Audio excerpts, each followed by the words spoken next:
بسم اللہ الرحمن الرحیم۔ صبر کے ذریعے ہی انسان کی کامیابی ہے۔ صبر اور شکر دونوں جب انسان میں آ جاتی ہیں تو یقین کریں انسان کو دنیا اور دنیا کی کسی بھی چیز سے کوئی فرق نہیں پڑتا۔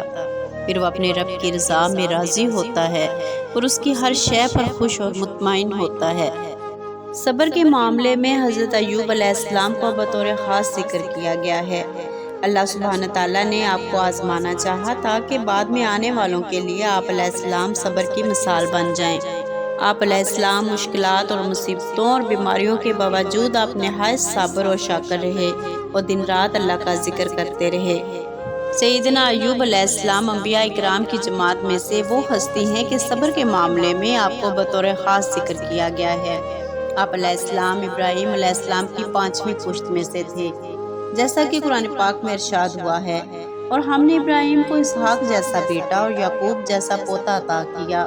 ان میں سے ہر ایک کو ہم نے ہدایت دی اور نوح کو بھی ہم نے پہلے سے ہی ہدایت دی تھی، اور ان کی اولاد میں سے داؤد، سلیمان، ایوب، یوسف، موسیٰ اور ہارون کو بھی ہم نے ہدایت دی۔ ہم نیک کام کرنے والوں کو بدلہ دیتے ہیں۔ آپ کا قیام سرزمین اوس میں تھا جو عرب کے شمال مغرب اور فلسطین کے مشرقی سرحد سے متصل ہے۔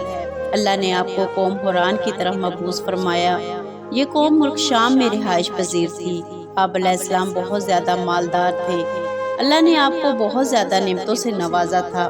آپ علیہ السلام کے پاس بے شمار مویشی تھے، لاتعداد نوکر چاکر اور زرعی زمینیں تھیں۔ آپ تاجر بھی تھے اور تجارت کا سلسلہ دور دور تک پھیلا ہوا تھا۔ اللہ نے آپ کو کثیر اولاد عطا فرمائی۔ آپ خود بھی صحت مند اور طاقتور تھے اور صحابہ کرام کی تعداد بھی کافی تھی۔ اللہ سبحانہ تعالیٰ نے آپ کو آزمانا چاہا تاکہ بعد میں آنے والوں کے لیے آپ علیہ السلام صبر کی مثال بن جائیں۔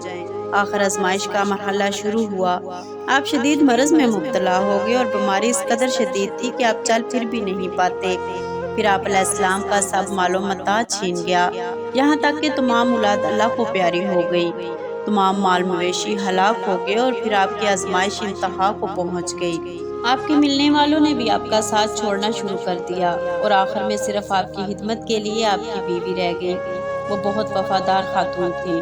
ان تمام مشکلات اور مصیبتوں اور بیماریوں کے باوجود آپ نہایت صابر اور شاکر رہے اور دن رات اللہ کا ذکر کرتے رہے۔ یہ مصائب اور آزمائش 13 سال تک جاری رہی۔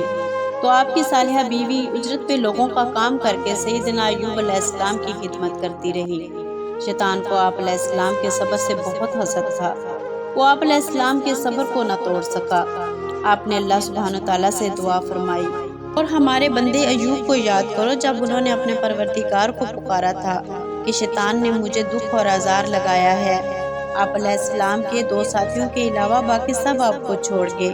ایک مرتبہ وہ دونوں آپ علیہ السلام کے پاس آئے۔ ان میں سے ایک نے دوسرے سے کہا، اللہ کی قسم شاید ایوب جیسا گناہ جہاں والوں میں سے کسی نے نہیں کیا۔ دوسرے ساتھی نے پوچھا، وہ کیا؟ کہنے لگا، دیکھو اتنے عرصے سے بیماری دور نہیں ہوئی۔ اگر ایسی بات نہ ہوتی تو رب اس کی بیماریوں کو دور فرماتا۔ یہ بات جب سیدنا ایوب علیہ السلام کو معلوم ہوئی تو آپ علیہ السلام نے اللہ سے دعا کی۔ اللہ تبارک تعالیٰ نے ارشاد فرمایا، اور ایوب کو دیکھو جب انہوں نے اپنے پروردگار کو پکارا کہ مجھے یہ تکلیف لگ گئی ہے، اور تو سارے رحم کرنے والوں سے بڑھ کر رحم کرنے والا ہے۔ اللہ تعالیٰ نے ان کے لیے شفا کا رستہ یوں بنایا کہ ارشاد فرمایا، اپنا پاؤں زمین پر مارو، یہ ٹھنڈا پانی ہے نہانے کے لیے بھی اور پینے کے لیے بھی۔ سیدنا ایوب علیہ السلام نے حکم کی تعمیل کی اور زمین پر ایڑی ماری، اس سے چشمہ جاری ہو گیا۔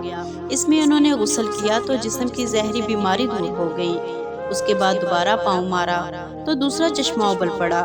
انہوں نے اس کا پانی پیا تو جسم کے اندر سے مرض دور ہو گیا۔ آپ علیہ السلام مکمل صحت یاب ہو گئے۔ آپ اللہ کا شکر بجا لائے۔ جب آپ کی زوجہ واپس تشریف لائیں تو آپ علیہ السلام کو پہچان ہی نہ سکی۔ جب حقیقت سے آشکار ہوئیں تو اللہ کا شکر بجا لائیں۔ سیدنا ایوب علیہ السلام نے ہر آزمائش پر صبر کیا تو اللہ نے ان کی تمام پریشانیوں کو دور فرمایا، بلکہ پہلے سے کہیں زیادہ مال و دولت اور اہل و عیال سے نواز دیا۔ اللہ نے ان کی بیوی کو وفاداری اور صبر کے صلے میں پہلے سے کہیں زیادہ جوانی عطا فرمائی، یہاں تک کہ پھر ان سے سیدنا ایوب علیہ السلام کے 26 لڑکے ہوئے۔ روایات کے مطابق سیدنا ایوب علیہ السلام نے تندرست ہونے کے بعد 70 برس عمر پائی اور پھر آپ کا وصال ہوا۔ اللہ پاک آپ کی قبر انوار پر کروڑوں رحمتیں نازل فرمائے۔ حقیقت یہ ہے کہ ہم نے انہیں بڑا صبر کرنے والا پایا۔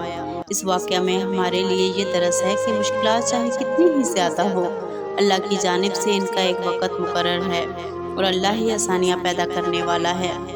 جب اللہ تعالیٰ کا ہم سب پر فضل و کرم ہوتا ہے تو ہم بہت خوشی سے کہتے ہیں کہ اللہ ہم پر راضی ہے، لیکن جب ہم کو تھوڑی سی مصیبت دیتا ہے تو ہم فریاد کرنے لگ جاتے ہیں، یا اللہ یہ مصیبت تو نے ہمارے لیے ہی رکھی ہے۔